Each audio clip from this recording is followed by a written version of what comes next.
aí nosso segundo bloco, deixando a introdução à conversa mole de lado, vamos falar agora da tecnologia Wi-Fi, que é a nossa rede wireless de casa, né? De onde surgiu esse nome Wi-Fi?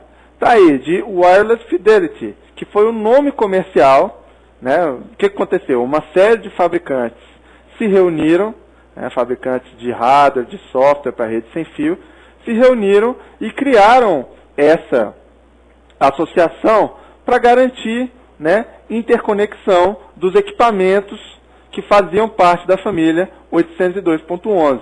Tá legal? Conforme eu já falei com vocês, devido a uma série de fatores, as redes 802.11 tiveram uma disseminação muito grande nos últimos anos. Por quê? Muito mais fácil, né, pessoal? Hoje todo mundo fala aí de mobilidade, o pessoal tem assistindo televisão no celular, tem uma série de melhorias aí típicas do mundo moderno. E a rede wireless é parte fundamental nisso aí. Então você tem hoje uma série de equipamentos já prontos para acesso wireless. Você tem notebook, né, já com rede wireless embutida. Você tem PDA, normalmente já com a rede wireless embutida, né? Dependendo do telefone que você tenha, celular, se já for um BlackBerry, ele vai conversar wireless celular com wireless rede local, com uma série de outras coisas, né? E mais especificamente sobre a rede 802.11, né, a gente vai focar nela, porque é o que tem caído nas provas dos últimos concursos, tá? As demais tecnologias de, né, padrão de telefonia celular e Bluetooth infravermelho, uma ou outra prova cobra, né, pinçado ali, mas é muito raro, pouquíssima coisa. O IMAX eu só vi uma questão nas provas dos últimos 3 anos, tá? Ainda essas coisas ainda estão começando a engatinhar. Então vamos focar aqui na parte de Wi-Fi. O Wi-Fi surgiu e hoje nós temos 4 padrões comerciais que existem no mercado. 802.11a, B, G, e ainda não é um padrão, mas já tem fabricantes utilizando o 802.11n. Nós vamos passar rapidamente as características de cada um aqui. Antes de falar do 802.11a, a gente fala um pouquinho do padrão original, né, que foi a primeira norma 802.11 que saiu. Ele previa operação na frequência de 2.4 GHz, transmissão teórica de 1 ou 2 megabits, né? A taxa real é sempre menor porque você tem competição pelo meio, né? Você não pode fazer full duplex, né? E passando, esse padrão acabou não sendo, né, feito comercialmente, tá? Então ele normalmente não cai nas provas, foi só um resgate histórico mesmo. O 802.11a opera já numa faixa de frequência diferente do padrão. Ele opera na faixa de 5 GHz. Tem uma transmissão teórica aí de 54 megabits. Por causa disso, ele é menos suscetível à interferência do meio. Por quê? Lembra lá, na faixa de 2.4, a gente tem telefone sem fio de casa, a gente tem micro-ondas, uma série de coisas. A faixa de 5 GHz é uma faixa um pouco mais livre, tá? Apesar disso, é necessário mais energia para você poder transmitir 5 GHz. Por quê? Lembra lá, 5 GHz é uma frequência maior do que 2.4. Então, a cada segundo, eu vou ter mais vezes que o meu comprimento de onda vai ter que fazer aquele movimento, tá certo? E aí o que acontece? Quando você tem isso aí, você tem que despender um pouco mais de energia. E aí eu pus entre parênteses lá para você lembrar, bateria. Né? Bateria de notebook sofre um pouco com isso. Esse padrão teve um probleminha, né? Ele demorou a ser aceito na Europa exatamente porque ele usava a faixa de frequência de 5 GHz. Então esse padrão foi atrasado e quando finalmente se tornou disponível, ele já estava obsoleto. E a gente vai descobrir por quê. O primeiro padrão que apareceu realmente comercialmente aí foi o 802.11b. Ele opera na faixa de 2.4 e por isso ele é mais suscetível à interferência, né? Tem uma série de outros aparelhos aí, eu tinha citado já micro-ondas, telefone sem fio, tem também Bluetooth e equipamentos médicos, tá?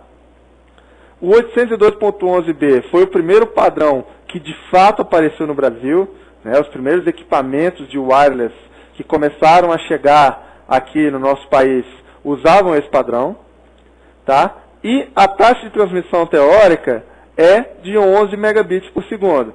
A taxa de transmissão prática fica normalmente na metade no caso de wireless. Então aí você pode pensar em termos de 5 e 6, tá? Depois do 802.11b, surgiu uma evolução dele, que foi o 802.11g. Ele é compatível com os dispositivos do 802.11b, mas aí cada ressalva, né? Quando você coloca um dispositivo G para conversar com o B, eles vão setar a comunicação pela velocidade do equipamento inferior. Então vai ser sempre por 802.11b, ou 11 megabits por segundo no máximo, tá? No caso do padrão G, ele opera na mesma frequência, e aí ele já tem um ganho de velocidade aí, teórico, até 54 megabits. Da mesma forma como eu comentei no padrão B, a taxa real é mais ou menos metade disso, então em torno aí de 25 a 30 megabits por segundo, tá? Ela é bem suscetível à interferência, e alguns padrões proprietários alcançam até 108 megabits com o uso de compactação. Só que, cuidado com o peguinha. Vi numa prova do CESP desse ano, salvo engano, na prova do STJ ou do TJDF, uma questão dizendo o seguinte: o padrão 802.11g aceita transmissão até 108 megabits por segundo. Errado. O padrão 802.11g especifica 54. Quem oferece 108, oferece com uma implementação proprietária, mas o padrão especifica 54. Cuidado. Falamos do B e do G, vamos falar de um padrão que está aparecendo, mas ainda não foi efetivamente, né, aprovado pelas normas, que é o 802.11n. Ele trabalha naquela faixa de frequência do 802.11a, que é menos suscetível à interferência, e a taxa de transmissão teórica dele já é bem mais alta. Detalhes sobre ele: esse padrão ainda não foi definido. Tá? O que está acontecendo? Os fabricantes da Wi-Fi Alliance estão se baseando para realizar a comunicação nesse, né, 802.11n, nos rascunhos da norma, que eles chamam de drafts da norma. Então, quando sai uma versão de rascunho da norma, né, eles se basearam nesses rascunhos para poder fazer a transmissão de dados. Então, o que vai acontecer? Quando sair o padrão final, simplesmente eles vão disponibilizar uma atualização por software, né, que vai fazer as mudanças necessárias. Tá? Tem muitos roteadores já de fabricantes grandes com esse padrão que ele chama de pré-N ou draft-N, lá você vai ver na caixinha lá. E essa tecnologia também tem um alcance médio um pouco maior. Por quê? Porque a potência dos access points costuma ser um pouquinho maior também. Falamos da sopa de letrinha dos nossos padrões, e aqui, para ficar bem facinho para você, tem um comparativo. Ó. Olha só. Lembra? O primeiro, 802.11 original, faixa de 2.4, taxa de 2 megabits, típica de 1 megabit, né, por segundo. Não chegou a ser implementado comercialmente. Depois apareceu aí o 802.11b, tá, o terceiro da lista aí. Ele tem mesma faixa de frequência, só que aí ele pulou para 11, né, teórica, e 5.5 na prática. O alcance indoor é de 35 e o outdoor é até mais ou menos uns 100. Ainda compatível com isso, melhorando a velocidade, surgiu o G, né? na mesma frequência, mas aí aumentando para 54, com uma taxa real próxima de entre 25 e 30, né, um alcance um pouquinho menor do que o 802.11b também. O 802.11a na mesma velocidade de 54, mas operando na frequência de 5 GHz, né, acabou que o 802.11a, quando foi finalmente aceito e começou a ser popular, o 802.11g já estava bem disseminado, por isso que ele acabou não sendo muito popular. E o N está aí, ó, release desde 2007, não saiu, ele está como um draft ainda. Ele pode usar 2.4 ou 5, tem usado 5, as implementações que a gente tem visto na maioria dos casos, né, 5 GHz.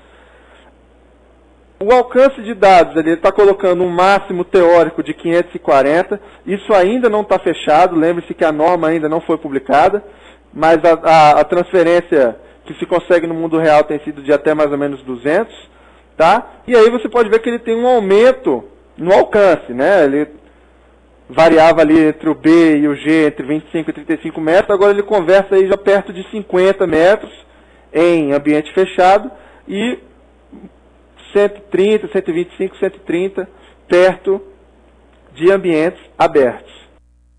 Tá? Ainda falando de 802.11, quando você tem uma rede wireless 802.11, você tem dois tipos básicos de equipamentos. São as estações, né, que são qualquer dispositivo compatível com interface e MIC 802.11. E aí você vai lembrar daquele conceito que a gente conversou nas primeiras aulas, que é o nó da rede, né? Uma estação é um nó da rede, não necessariamente um computador. Pode ser um computador com uma placa wireless, pode ser um PDA, um notebook, pode ser uma impressora, né? Qualquer dispositivo que seja compatível com rede wireless 802.11. Tá? Depois, você tem os access points, que é um centralizador, ele faz um sistema de distribuição para as estações associadas. Você pode pensar no access point como um grande hub, tá? Um grande hub de rede cabeada, né? É mais ou menos o mesmo princípio. Ele vai centralizar a sua comunicação e ele é chamado também aqui, alguns autores chamam de concentrador. E aqui eu pus como um tipo de dispositivo também o roteador. Na verdade não é só um roteador, né? Quando você compra um equipamento para sua casa hoje, a gente tem visto muito nas lojas, principalmente dos grandes fabricantes como a D-Link, como a Linksys, né, Netgear, tem uma série de fabricantes grandes que já fazem o X em 1. Ele vai te entregar um equipamento que já faz o papel lógico de vários equipamentos diferentes num equipamento físico só. Você compra lá um equipamento que já é modem ADSL. Além de modem ADSL, ele é roteador para poder rotear os seus pacotes do modem ADSL. Ele faz, às vezes, de um switch para sua rede interna. Ele vai ter, normalmente, eles trabalham com 4 portas para a rede interna. E além de ser switch, ele vai ser um access point para sua rede wireless. Tudo isso num equipamento só. Antigamente, você muitas vezes tinha que ter 3 equipamentos para isso, né? Você vinha o modem ADSL com algumas funções de roteamento embutidas. Esse modem você tinha que ligar num switch ou num hub de rede, né, de rede local, rede cabeada. E em outra porta do switch ou do hub, você ligava o access point. O access point tinha uma porta só de entrada para poder fazer, né, a ligação entre a rede wireless e a rede cabeada. Hoje está tudo muito fácil. Você compra um equipamento só que já faz tudo para você. Legal? Continuando. Um exemplo de uma rede simples wireless aí, ó. Tá vendo que você tem, né, um roteador ligado no nosso access point, tá? O access point aqui com 2 antenas e duas estações aqui, né? Pode ser mais, pode ser uma só, enfim, tem uma série de coisas. Você tem um computador e aqui ele cita, né, você tem equipamentos wireless diferentes, o computador de baixo, que é um desktop, usa um adaptador PCI para poder se comunicar via wireless, e o de cima, que é um notebook, um cartão PCMC. Né? Hoje, esses notebooks principalmente, né, os desktops nem tanto, mas notebook e PDA já vem inclusive com isso embutido dentro, você não precisa nem comprar cartão mais, nem nada disso. As redes wireless possuem dois tipos distintos de redes. Você pode ter uma rede que a gente chama de ad hoc, que é uma rede que não precisa necessariamente de access point. Então, atenção, se cair na sua prova lá, o access point é um equipamento obrigatório na rede wireless. Errado. O access point não é obrigatório numa rede ad hoc. A rede ad hoc, os dispositivos wireless conversam entre si ponto a ponto. E cada dispositivo vai se comunicar diretamente com o outro. Desnecessário dizer que isso é pouco escalável em redes grandes, né? Então, o modo mais comum de você conversar wireless é nas redes que a gente chama de infraestrutura, que é um access point que se conecta à rede de infraestrutura, que normalmente é uma rede cabeada, e provê acesso a essa rede via antena wireless para os clientes wireless. Tá? As estações, quando vão ingressar na rede tipo infraestrutura, eles fazem o que a gente chama de associação ao access point. Ele troca uma série de frames com o access point, onde vai ser negociado, por exemplo, se precisa de autenticação, né, qual é o tipo de encriptação usado, se é que está se usando uma encriptação. Né, e a partir daí, depois que a estação está associada, é que você vai começar a conversar protocolo IP ou os protocolos, qualquer outro protocolo de camada superior que você vai usar na sua rede. Tá legal? Aqui, um desenho básico da diferença das duas redes. Olha só. Do lado direito, eu tenho uma rede ad hoc. Você está vendo que a gente tem 4 estações wireless que estão conversando diretamente entre si. Eu não tenho um access point intermediando essa conversa. Já do lado esquerdo, não. Olha só, eu tenho até 2 access points diferentes conectados na minha rede que eu chamo ali em cima de infraestrutura. Tá vendo? Eu tenho esse access point aqui conversando com esses 2 wireless, né? E aqui você está vendo que ele está falando do Basic Service Set. A gente vai falar já no próximo slide sobre o que é o BSS. Tá? BSS ou BSA, né? Quando você fala de BSS, você usa o conceito de Basic Service Area, né? Que é a área em que um dispositivo móvel pode comunicar. É, trocando em miúdos, a área de abrangência do sinal do seu access point. Simples assim. Ele vai usar o que eu estou chamando aqui dispositivo centralizador, que é o access point, vai intermediar a comunicação entre os nós da rede, e conforme eu já falei para vocês, um access point, você pode fazer a analogia a um hub. É como se fosse um hub, só que na rede sem fio. A área coberta por um access point chama-se célula, e a célula é composta por BSS, que são os Basic Service Sets, ou o conjunto básico de serviços disponíveis naquela célula. Tá? Quando você tem mais de uma BSS, vamos voltar para o slide anterior, olha só. Ele está dizendo que aqui embaixo eu tenho um Extended Service Set, ou ESS, quando eu tenho células múltiplas. Que é exatamente o caso. Eu tenho a BSS do lado esquerdo, a BSS do lado direito, tá? E as duas em conjunto formam um ESS, tá? Um conjunto de BSS. Quando você tem uma rede ESS, acontece o que a gente chama de roaming. O que é roaming? Você está com o seu equipamento dentro daquele, né, da sua rede de infraestrutura. Quando você passa de um BSS para outro, seu equipamento dependendo da configuração, claro, do equipamento que você tenha como Access Point, você transfere a sua comunicação para o próximo Access Point, tá? Dependendo aí de como você foi configurado, claro, sem perder o seu endereço IP e algumas outras configurações. Na volta do próximo bloco, a gente fala de redes ad hoc e continua falando de redes 802.11.